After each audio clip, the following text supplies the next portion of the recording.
রমজান মাস আসতেছে, আমলের মাস। একটা নফল ফরজের সমতুল্য বরকত পাইবারে বাবা। এই বরকতের মাস, নিজের আমলের পুঁজি অর্জন করো। পুঁজি অর্জন করার মাস।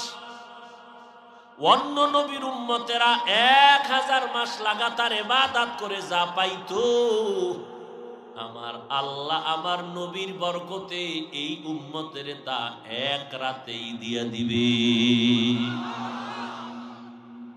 ওই রাতটার নাম কি? হ্যাঁ,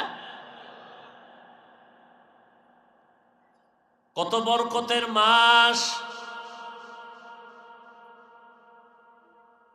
রমাজানুল মুবারক। তাকওয়া অর্জন করার মাস।